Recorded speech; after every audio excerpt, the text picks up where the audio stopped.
चलिए आज पढ़ाना है जस्ते का निष्कर्षण, एक्सट्रैक्शन ऑफ जिंक। जिंक जस्ते का निष्कर्षण, यह जो है आप लोगों के 12th क्लास के लिए बहुत ही इंपॉर्टेंट टॉपिक है। इससे पहले हम पढ़ाए तुम लोगों को एल्युमिनियम का निष्कर्षण, तांबे का निष्कर्षण, वह भी बहुत इंपॉर्टेंट टॉपिक है। और आज का टॉपिक है जस्ते का निष्कर्षण, यह भी आप लोग के लिए बहुत ही इंपॉर्टेंट टॉपिक है। तो सबसे पहले हम जानेंगे कि जस्ते का अयस्क कौन कौन है। तो सबसे पहले कौन है जस्ते का अयस्क, लिखेंगे जस्ते का अयस्क कौन कौन है। Zinc blend, zinc blende, zinc blende ZnS नहीं। दूसरा है कैलेमाइन, कैलेमाइन, कैलेमाइन क्या होता है ZnCO3। उसके बाद क्या है जिंकाइट ZnO। इसके अलावा और कौन कौन से अयस्क हैं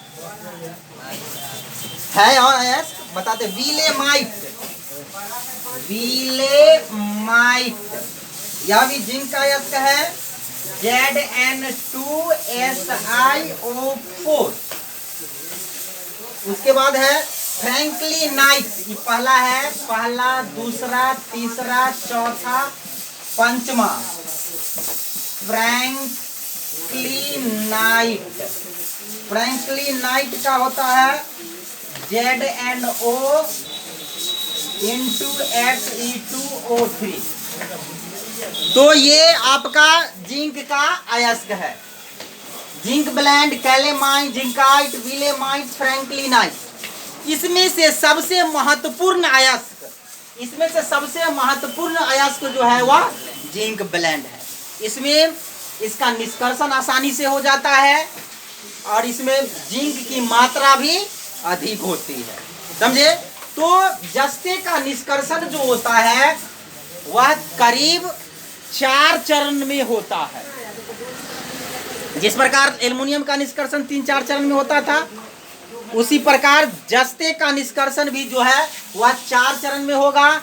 सबसे पहले होगा, सबसे पहला है, पहला चरण है सांद्रण, जिंक ब्लेंड का सांद्रण, जिंक ब्लेंड का सांद्रण।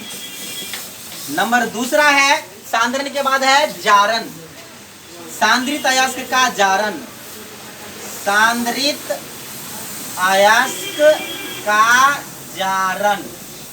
नंबर तीसरा है अवकरण, जारण के बाद जारित अयस्क का अवकरण, जारित अयस्क का अवकरण।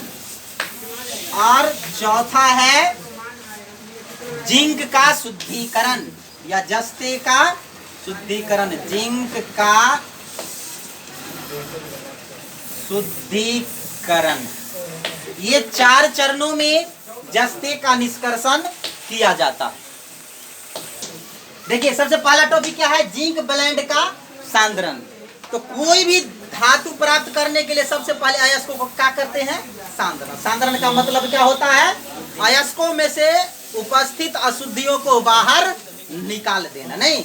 तो जिंक ब्लेंड जो है एक सल्फाइड अयस्क, यहाँ ध्यान दीजिए, जिंक ब्लेंड क्या है, एक सल्फाइड अयस्क है। और सल्फाइड अयस्कों का सांद्रण कैसे किया जाता है, फेन उत्प्लावन विधि से, बताया है ना। तो सबसे पहले क्या करते हैं, इसमें लिखेंगे कि जिंक ब्लेंड अयस्कों को सर्वप्रथम मिट्टी से धो दे, मिट्टी को पानी से धो देते हैं, जिससे मिट्टी जैसी अशुद्धियां बाहर निकल जाती है। उसके बाद अयस्कों को महीन चूर्ण कर देते हैं, पीस देते हैं और इसे फेन उत्प्लावन विधि द्वारा सांद्रण कर देते हैं, जिससे हल्की अशुद्धियां बाहर चली जाती है झाग के रूप में, और मोटे मोटे कण जो है जिंक, और इसमें और सारे अशुद्धि होंगे मोटा मोटा, वो उसके पेंदी में जमा हो जाता है। इस प्रकार जिंक ब्लेंड का सांद्रण किया जाता है, समझ गए। कैलेमाइन अयस्क में ये विधि नहीं किया जाता। कैलेमाइन अयस्क जो होता है ZnCO3, ये ना कैलेमाइन है, इसको कुछ नहीं करना, इसको थोड़ा सा ले करके धो धा करके और डायरेक्ट जो है इसको क्या कर दिया जाता है, निस्तापन कर दिया जाता है, ZnO और CO2 बन जाता है। यह जो है जिंक ब्लेंड का सांद्रण सिर्फ जिंक ब्लेंड अयस्क में किया जाता है। ये पहला टॉपिक हो गया जिंक ब्लेंड का सांद्रण। और दूसरा टॉपिक क्या है आपका, जारण। जिंक ब्लेंड ये सांद्रित अयस्क का जारण। तो जारण की परिभाषा क्या होती है कि सांद्रित अयस्कों को वायु की उपस्थिति में धातु के द्रवणांक से कम ताप पर गर्म करते हैं, जिससे धातु क्या हो जाता है, ऑक्साइड में बदल जाता है और अशुद्धियां ऑक्साइड बन के बाहर निकल जाती है। तो यहाँ पर दो प्रक्रिया होगा जिंक ब्लेंड के साथ। कौन कौन प्रक्रिया होगा, यहाँ पर ध्यान दीजिए। जिंक ब्लेंड को बढ़िया से धो धा दिए हैं, जिंक ब्लेंड को धो धा दिए हैं और उसके बाद क्या कर किए हैं कि जिंक ब्लेंड को हम ऑक्सीजन की उपस्थिति में ताप पर गर्म करेंगे, जिससे जिंक ऑक्साइड में, धातु ऑक्साइड बदल गया ना, और ये जो है सल्फर जो है वह सल्फर डाइऑक्साइड बन के ये जो क्या हो जाएगा, जिंक ब्लेंड धातु ऑक्साइड में बन गया। यहाँ पर ये अधिक ताप रहने पर होगा, अधिक ताप पर। और यदि ताप कम होगा, यहाँ पर देखिए, यदि ताप कम होगा तो जिंक सल्फेट जो है वह ऑक्सीजन के साथ कम ताप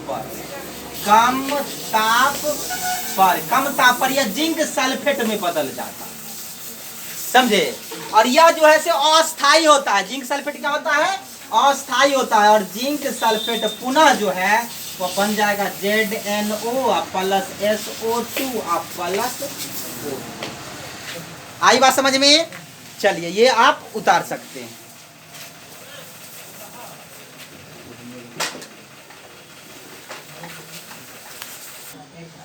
देखिए तीसरा टॉपिक आपका क्या है, अवकरण। नहीं, अवकरण क्या होता है, जिसमें धातु के ऑक्साइड यानी जारित या निस्तापित अयस्क में कार्बन को मिला देते हैं, यानी जिंक ऑक्साइड जारण के बाद प्राप्त हुआ है ना, इसमें क्या करते हैं कि आधे के वजन के बराबर 2:1 में 2:1, अगर ये 20 किलो है तो इसमें कार्बन मिलाएंगे 10 किलो, ठीक ना। यानी जिंक ऑक्साइड में ये है सो आपका जारित अयस्क है। जारित अयस्क में आधे के वजन के बराबर कोयला यानी कार्बन मिलाकर के रिटॉल्ट में गर्म करते हैं, जिससे जिंक अवकृत हो जाता है और कार्बन मोनोऑक्साइड गैस बाहर निकल जाती है। रिटॉल्ट की बनावट जो होती है वह इस प्रकार की होती है, इसमें रख देते हैं और इसमें कोयला और जिंक ऑक्साइड क्या करते हैं, रख देते हैं। हम मिक्स करके रख देते हैं और इसको गर्म करते हैं, हीट करते हैं, समझे। तो क्या होता है, इससे गैस निकलती है, कार्बन मोनोऑक्साइड गैस निकलती है। तो यह जो है सबसे पहले जो है पीली लौ के साथ जलती है, CO कार्बन मोनोऑक्साइड CO, यह सबसे पहले पीली लौ के साथ जलती है। जलते जब यह पीली से नीली हो जाती है, नीली और सफेद हो जाती है, तो यानी समझ जाना चाहिए कि जिंक भी जो है तो पिघलने लगा है, समझे। और वह कार्बन मोनोऑक्साइड गैस बाहर हो जाती है और पिघली अवस्था में जिंक को हम क्या कर लेते हैं, प्राप्त कर लेते हैं। यह जिंक जो है अशुद्ध जिंक होता है। इसमें सीसा, लोहा, टीन, आर्सेनिक, एंटीमनी जैसी बहुत सारी अशुद्धियां होती है। यह जो है करीब 60, 70, 75% शुद्ध होता है यह जिंक। इसको फिर अगला प्रोसेस में हम जाकर के क्या करते हैं, शुद्ध करते हैं। ये आप लिख सकते हैं। देखिए लास्ट टॉपिक है आपका जस्ते का शुद्धिकरण। ये जो हम अशुद्ध जस्ता अभी प्राप्त किए हैं उसको क्या करते हैं, पीट करके एगो छड़ बना देते हैं, समझे। पीट करके क्या करते हैं, एक छड़ बना देते हैं और उस छड़ को, जस्ता के अशुद्ध छड़ को जो है वह जिंक सल्फेट के विलयन, ये जो है वह जिंक सल्फेट के विलयन, यहाँ पर ध्यान दीजिए, ये जिंक सल्फेट का क्या है, विलयन। इसमें क्या करती है, वो जो जस्ता प्राप्त हुआ अशुद्ध उसको जो है मोटा सा ये क्या करते हैं, क्षर, ये जस्ते का अशुद्ध क्षर, जस्ते का अशुद्ध जस्ते का ना, अशुद्ध जस्ते का क्षर, यह जो है सो एनोड का कार्य करता है। कौन सी का करता है? एनोड का कार्य करता है। अब देखिए इसमें क्या करते हैं, एक एल्युमिनियम का क्षर लेते हैं, एल्युमिनियम के पत्थर लेते हैं, एल्युमिनियम का पत्थर है, इसके ऊपर क्या करते हैं, कार्बन का स्तर चढ़ा रहता है। यह एल्युमिनियम का, एल्युमिनियम के क्षर, इसके ऊपर क्या है, कार्बन का स्तर, ये है जो है कार्बन का स्तर चढ़ा हुआ है, कार्बन का स्तर चढ़ा हुआ है। ये जो जिंक सल्फेट के विलयन है, ये जो है सो कैथोड का काम करता है। कौन सी का काम करता है? कैथोड का काम करता है, एनोड प्लस और कैथोड माइनस। अब क्या करते हैं, दोनों को एक तार से, बाहरी तार से जोड़ देते हैं और इसमें जो है कई वोल्ट का धारा क्या करते हैं, प्रवाहित करते हैं, करंट जो है तो क्या करते हैं, प्रवाहित करते हैं। अब क्या होता है कि यानी जिंक की क्षर जो है वह पिघलने लगती है, इसमें जो अशुद्धियां होती है वह विलयन में घुल मिल जाती है, जिसको एनोड मड, एनोड मड कहा जाता है। और शुद्ध जिंक जो है वह एल्युमिनियम के पत्थर पर जाकर के क्या हो जाता है, जमा हो जाता है। इसके ऊपर तो हम कार्बन का लेप चढ़ा दिए हैं, उसको पिघली अवस्था में रहता है, उसको आराम से काच के बाहर कर लेते हैं। इस प्रकार प्राप्त जस्ता जो होता है वह 99.99% शुद्ध होता है। आई बात समझ में? अगला टॉपिक क्या है, लोहे का निष्कर्षण। आपको हम पहले ही बोल चुका हूं कि आपको इस चैप्टर में 4 धातु के निष्कर्षण पढ़ना है, उसका अयस्क क्या होता है वो जानना है, ये चौथा है। सबसे पहले हम आप लोगों को पढ़ाए हैं एल्युमिनियम का निष्कर्षण, दूसरा आपको तांबा का निष्कर्षण, तीसरा अभी मैं बताया हूँ जस्ता का निष्कर्षण, और ये चौथा है लोहे का निष्कर्षण। ये चारों में से आपको 2 क्वेश्चन प्रत्येक साल पूछता है, देख लेना है कि पिछले साल कौन सा क्वेश्चन पूछा है, वो उसको छोड़ के पढ़ लेना है। तो सबसे पहले जानेंगे कि लोहे का अयस्क कौन कौन है। नहीं तो सबसे पहला लोहा का अयस्क है मैग्नेटाइट, नाम सुने क्या? हेमेटाइट का नाम सुने होंगे। हेमेटाइट 2 होता है, वो भूरा हेमेटाइट, एक होता है लाल हेमेटाइट, एक होता है लाल हेमेटाइट। लाल हेमेटाइट होता है Fe2O3 और भूरा हेमेटाइट होता है हेमेटाइट, भूरा हेमेटाइट होता है 2Fe2O3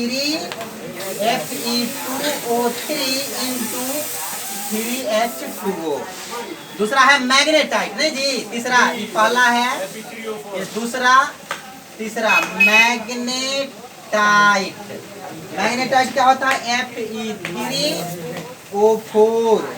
एक होता है चौथा नंबर है सीडेराइट, सीडेराइट, सीडेराइट होता है FeCO3। और पांचवा है iron pyrite, iron pyrite, iron pyrite है FeS2। ये 5 अयस्क हम बताया हूं, जो भारत में जो है ऑक्साइड अयस्क मुख्य रूप से पाया जाता है, यानी हेमेटाइट, हेमाटाइट।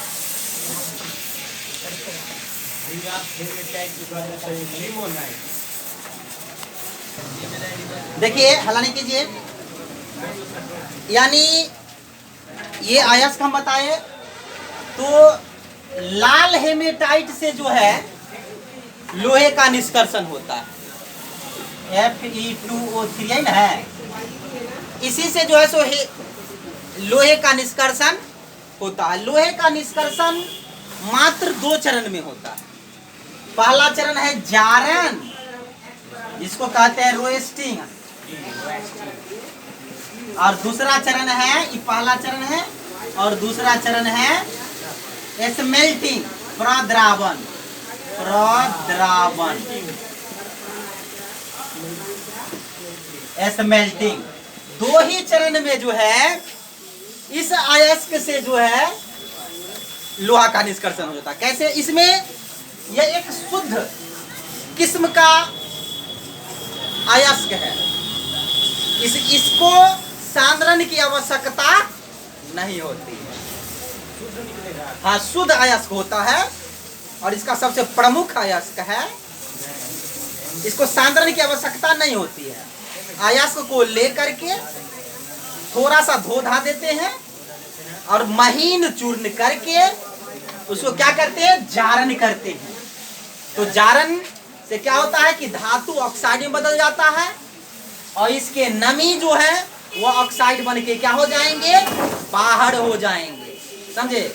और ये जो है जो शुद्ध रूप में Fe2O3 प्राप्त होंगे। जारण में यही तो होती है।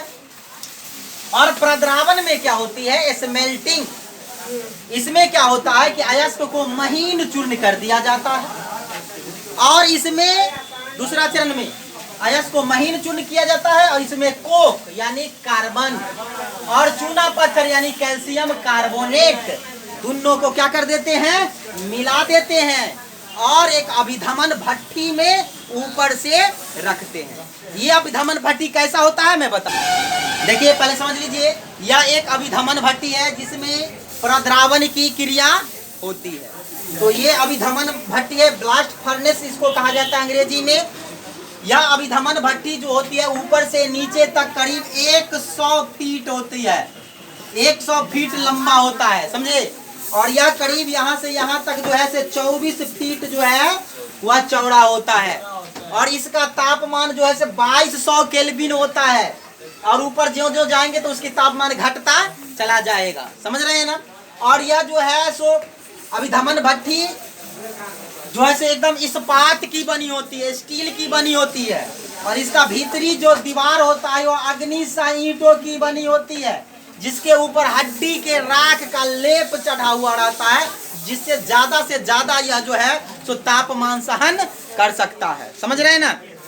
अब देखिए ऊपर से हम क्या किए हैं? हेमाटाइट अयस्क को पीस दिए हैं, इसमें जो है सो कोक यानी कोक भी मिला दिए हैं और चूना पत्थर भी मिला दिए है ना। चूना पत्थर भी क्या कर दिए हैं? मिला दिए हैं। यहाँ पर ध्यान दीजिए कि कोक मिला दिया है, यह दो को काम करता है, एगो अवकारक का भी काम करता है और एगो ईंधन का भी काम करता है। चूना पत्थर मिला दिए हैं, कोक तो वो जलेगा भी तो आग उत्पन्न करेगा, टेम्परेचर उत्पन्न करेगा। तो इसमें जो है तो यानी ऊपर भी भिन्न अभिक्रिया होती है, मध्य भाग में एक भिन्न अभिक्रिया होता है और नीचे जो है वह भिन्न अभिक्रिया होता है। देखिए सबसे इसके ऊपरी भाग में कौन कौन सी अभिक्रिया होती है वो मैं बताता हूँ। ये ना ये अभिधमन भट्टी के ऊपरी भाग में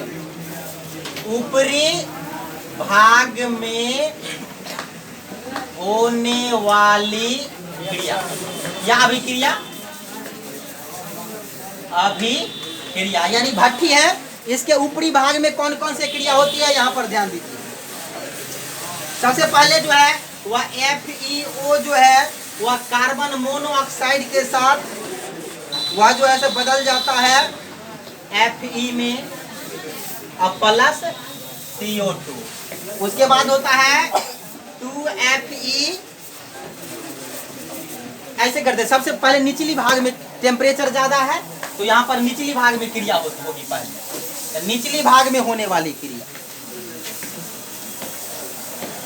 निचली भाग में होने वाली क्रिया। तो निचली भाग में भट्टी के निचली भाग में क्या हुआ? कार्बन हम मिलाए हैं ना, वो ऑक्सीजन से अभिक्रिया करेगा तो क्या बनाएगा? कार्बन डाइऑक्साइड बनाएगा ना।